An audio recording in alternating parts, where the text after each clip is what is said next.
समान नागरिक संहिता एक ऐसा विषय है जिस पर देश में मंथन का दौर जारी है। ऐसे में इंदौर के देवी अहिल्या विश्वविद्यालय के अधीन आने वाले गवर्नमेंट न्यू लॉ कॉलेज में इसी विषय पर युवा संसद का आयोजन किया गया, जिसमें संसद की तरह ही यूनिफॉर्म सिविल कोड पर चर्चा की गई। इसी पर देखिए एक खास रिपोर्ट।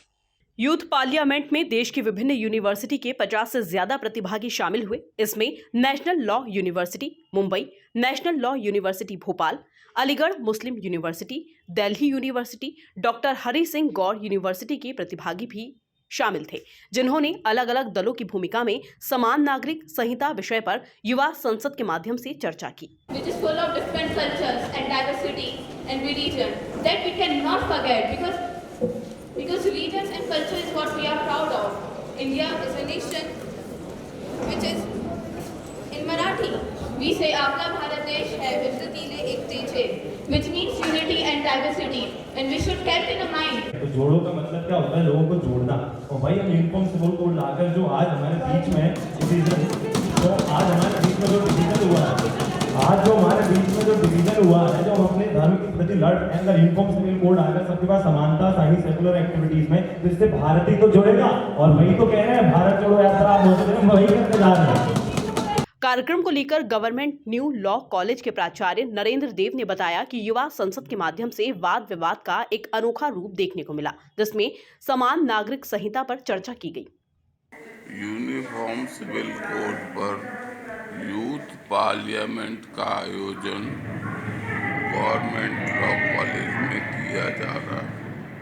यह विषय समीचीन है और विचार के लिए। इसके विभिन्न पहलुओं पर सवेरे 9 बजे से सदन में छात्रों की चर्चा और परिचर्चा जारी है।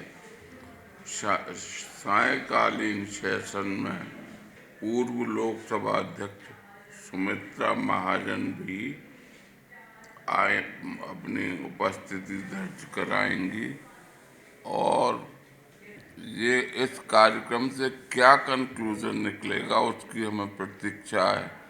वैसे व्यू तो ये है कि हम कुछ विषयों पर एक राय हो सकते हैं कि नहीं, कि हमारे बीच में झगड़ा ही चलता रहेगा। एक तो रिलीजियस व्यू है, दूसरा इनहेरिटेंस आदि ऐसे मुद्दे हैं जिस पर हम एक मत हो सकते हैं, पर मामला छात्रों के बीच में है, सदन के विचाराधीन है और आज सायं सदन का निर्णय हमारे समक्ष आ जाएगा, जिसे समय पर मैं आपको बताऊंगा।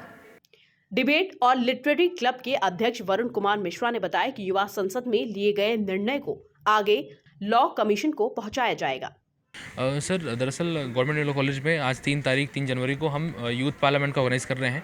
दरअसल यूथ पार्लियामेंट जो है वो रिसर्च बेस्ड यूथ पार्लियामेंट है। पूरे देश से डेलीगेट्स हमारे बीच में आए हैं। 45 डेलीगेट्स हमने 300 डेलीगेट्सों के बीच में चयन किया है और यहाँ पर हम यूनिफॉर्म सिविल कोड जैसा जो बहुत ही गंभीर मुद्दा है उसको हम यहाँ पर एक उसके रूप में, एक लोकसभा के रूप में उसका पक्ष, उसका विपक्ष, उसका एक न्यूट्रल वे क्या हो सकता है, न्यूट्रल मीनिंग क्या हो सकती है, वो जानने का प्रयास किया है। वो यहाँ पर जो मंथन है वो देश भर से आ रहे युवा मनीषियाँ यहाँ पर मंथन करेंगे और जो निचोड़ निकलेगा हम उसको, जो हमारी समितियाँ हैं, जो हमारी लॉ कमीशन है, वहाँ भेजेंगे। क्योंकि यहाँ पर जो भी बच्चे हैं वो सभी कोई लॉ फील्ड से है, कोई पॉलिटिकल फील्ड से है, पॉलिटिकल साइंस, एडमिनिस्ट्रेशन, प्राइवेट जैसे बहुत ही अच्छे कॉलेज के बच्चे हैं। तो निश्चित ही हमारे पास एक बहुत अच्छा सार होगा जो कि हम मीडिया के माध्यम से, लॉ कमीशन के माध्यम से, हम आर्टिकल्स के माध्यम से गवर्नमेंट लॉ कॉलेज की तरफ से रिलीज़ करेंगे। देखिए, मुख्य तौर तो जो मेन विषय है वो यूनिफॉर्म सिविल कोड, समान नागरिक संहिता है। लेकिन उस जैसे कि लोकसभा है तो उस एजेंडा को हमने सब एजेंडा रिलीज़ किया है। जैसे कि समान नागरिक संहिता में महिलाओं का क्या अधिकार होगा, उनमें जो ट्राइब्स हैं उनका क्या अधिकार होगा, ऐसे सब एजेंडा हमने चेस किए हैं। ट्राइबल्स का क्या होगा, तो इन सब के माध्यम से हम उसको सब एजेंडा बनाया है। उन सब एजेंडा को अभी प्रश्नकाल के बाद 2 बजे के बाद उन सभी मुद्दों पर डिस्कशन आवर पर चर्चा होगी, जहाँ पर सभी यूथ अपना पार्टिसिपेशन करेंगे।